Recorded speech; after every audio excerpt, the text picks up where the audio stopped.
কি, আমি তো পানির স্রোতে ভেসে যাচ্ছি। এবার কি করি আমি?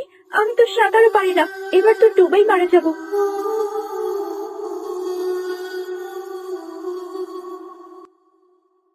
ওই তো একটা পাথর, দেখি কোনোভাবে পাথরটাকে আঁকড়ে ধরতে পারি কিনা।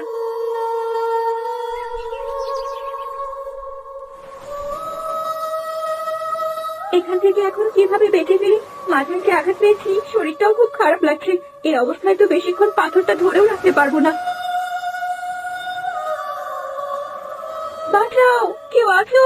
বাঁচাও, আমাকে বাঁচাও, আমি যে পানিতে ভেসে যাচ্ছি, বাঁচাও আমাকে। যাক, ঝামেলা দূর হলো, এবার আমার মেয়ে সুখে থাকবে।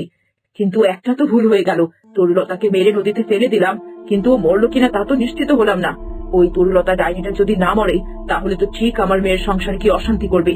না না, ওটা মরেছে কিনা তা দেখে আসতে হবে, না দেখে আসাটা ঠিক হয়নি। যাই, আবার নিজের চোখে দেখে নিশ্চিত হই।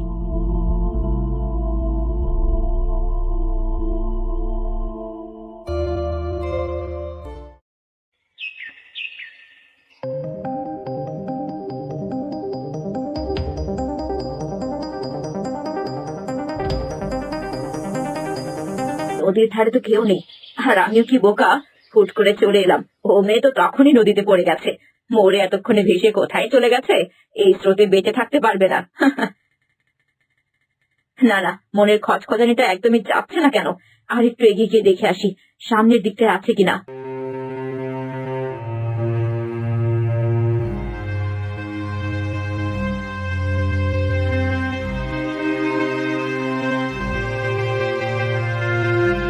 না, কোথাও দেখতে পাচ্ছি না।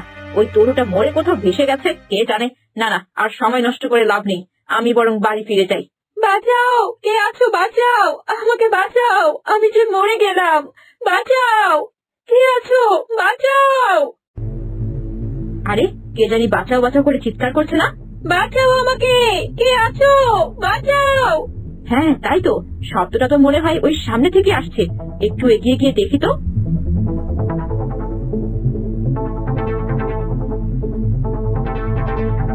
বাঁচাও আমাকে, কে আছো? বাঁচাও। হ্যাঁ, আমি তো তোকে বাঁচাতেই এসেছি রে। এ কি মা, তুমি এখানে? শয়তান মেয়ে, তুই এখনো মরিসনি? কই মাছের প্রাণ নিয়ে জন্মেছিস নাকি? মাকে খেয়েছিস কত বছর আগে, অথচ নিজের যাওয়ার নাম নেই। মা, তোমার পায়ে পড়ি, আমায় বাঁচতে দাও মা। তোকে বাঁচিয়ে রাখি আর তুই কি আমার মেয়ের সংসার ভাঙিস, তাই তো? আমি প্রতিজ্ঞা করছি মা, ভুলেও কখনো অরুণের সংসার দূরের কথা, ওর ছায়াও আমি মারাবো না। আমায় শুধু বাঁচতে দাও, আমি কথা দিচ্ছি আমি অনেক দূরে চলে যাব, আর কখনোই এ মুখো হব না। তোকে আমি বিশ্বাস করি না, আর তাছাড়া তোকে বাঁচিয়ে রেখে সারা জীবন আমি দুশ্চিন্তায় কাটাতে পারবো না। মরতে তোকে হবেই।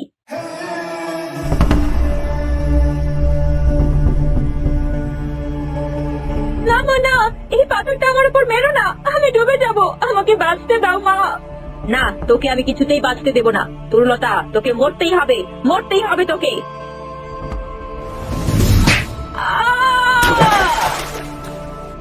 যাক বাবা, ভাগ্যিস এসেছিলাম, নয়তো জানতেই পেতাম না এই শয়তান মেয়ে বেঁচেই আছে। কি তাজা প্রাণ রে বাবা। যাক, এবার আর কোনো দুশ্চিন্তা নেই। এবার তো নিজের চোখে দেখলাম ওই কালনাগিনীটা ডুবে মরলো। এবার আমি আরামে বাড়ি গিয়ে একটা ঘুম দেই।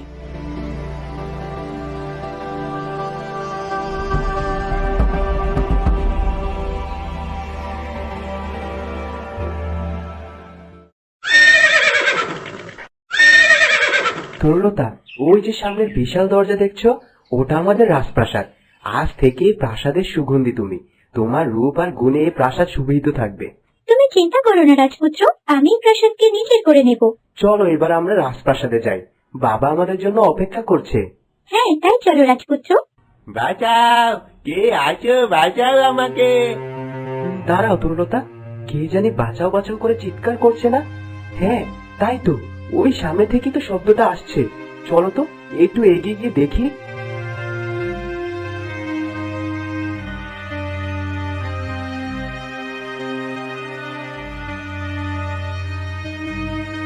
কে তুমি?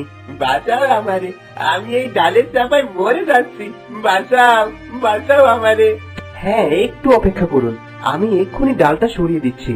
রাজপুত্র দাঁড়াও, এ তুমি কি করছো? তুমি একজন রাজপুত্র হয়ে এই গরিব চাষাভুষের গায়ে হাত দেবে? তোমার ঘেন্না করবে না? এইসব কি বলছো তরুলতা? লোকটা গাছের ডালে চাপায় মরে যাচ্ছে, আর আমি তাকে বাঁচাবো না?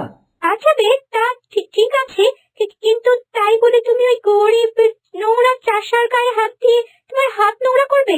চলো এখান থেকে রাজপুত্র, তোমাকে বাঁচাতে হবে না, একে অন্য কেউ বাঁচিয়ে নেবে। চলো বলছি, চলো। চুপ করো তুমি। আমি এই রাজ্যের ভবিষ্যৎ রাজা। আমার প্রজা কষ্টে, আর আমি কিছুতেই সাহায্য করব না। ওকে আমি বাঁচাবই। আমার ভাবতেই লজ্জা লাগছে তুমি এমন কথা বলছো।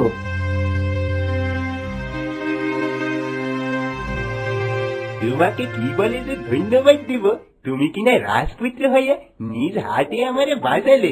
প্রভু তোমার অনেক ভালো করবে। এই রে, আমি তো ভুলে গিয়েছিলাম যে তরুণতা পরোপকারী স্বভাবের। না না, আমায় আরো সাবধান থাকতে হবে, নয়তো ধরা পড়ে যাবো। এই পাতা দেখ, পানি দিয়ে ওটা কি ভেসে আসছে। দেখতে তো একদম মানুষের মতো লাগছিলে। আরে ওটা তো একটা মেয়ে। কি বলিস? তাড়াতাড়ি তোর পাতাগুলো বেলে ধর, তুই আর আমি মিলে ওকে পাড়ে তুলি। আহারে, কি ফুটফুটে মেয়েটা, এভাবে কে ওকে মারলো? কি জানি, মনে হচ্ছে কেউ তার মাথায় সজোরে আঘাত করেছে। দেখ, ওই যে মাথায় রক্তের চিহ্ন। হ্যাঁ, তাই তো দেখছি, কিন্তু এই মেয়েটা কি বেঁচে আছে?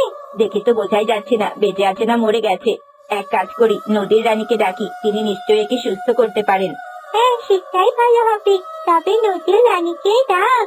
নদীর রানী, ও নদীর রানী, একটু উপরে উঠে এসো না। এখানে যে একটা মেয়ে খুব বিপদে পড়েছে, তাকে বাঁচাতে হবে যে। রানী ব্যস্ত আছেন, ডাকছো কেন আমায় বলো। এই দেখো না, এই মেয়েটাকে কে যেন খুব জোরে আঘাত করেছে।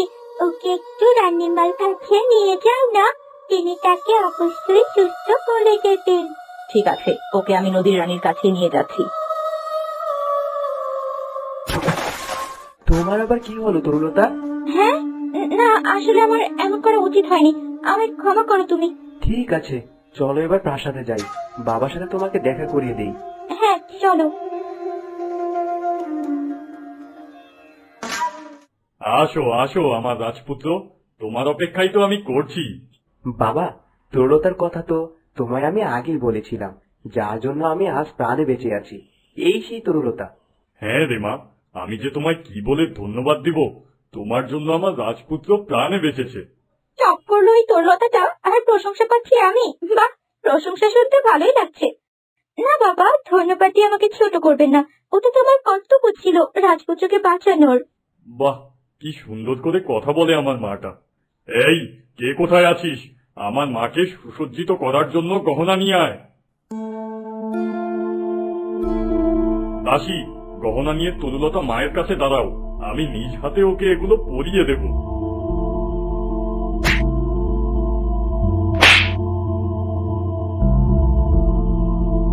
এই দাসী, তোর এত বড় সাহস, তুই কিনা আমার সাথে ধাক্কা খাস? ছোট লোকের চা, আমার গায়ে ধাক্কা খাস তুই?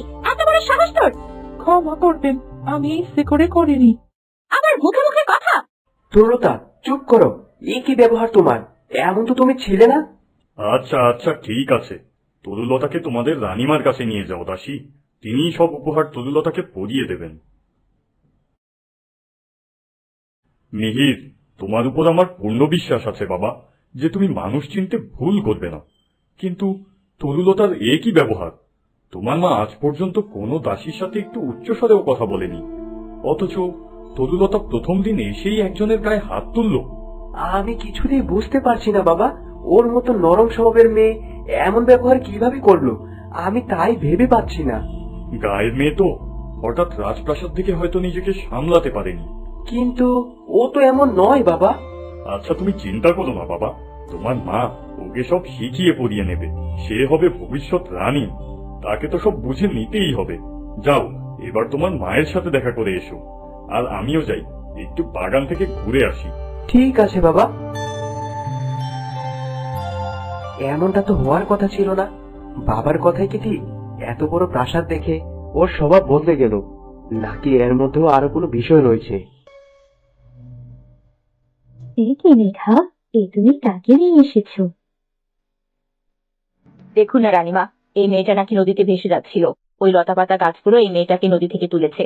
এবং আপনাকে প্রাণপণে ডাকছিল এই মেয়েটিকে বাঁচানোর জন্য। তাই তো আমি ওকে আপনার কাছে নিয়ে আসলাম। এই মেয়েটাকে দেখে মনে হচ্ছে কেউ এর মাথায় সজোরে আঘাত করেছে, কিন্তু আঘাতের চিহ্ন দেখে তো মনে হচ্ছে একাধিকবার আঘাত করা হয়েছে। আচ্ছা, দেখছি একে আমি সারিয়ে তুলতে পারি কিনা।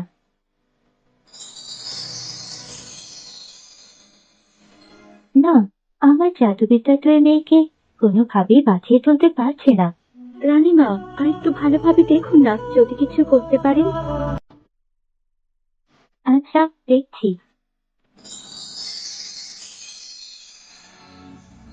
না না, আমি কিছুই করতে পারছি না। আমার সর্বোচ্চ জাদুতেও কোনো কাজ হচ্ছে না। আর ও হৃৎপিণ্ড শীতল হয়ে গেছে। ও বোধহয় আর বেঁচে নেই।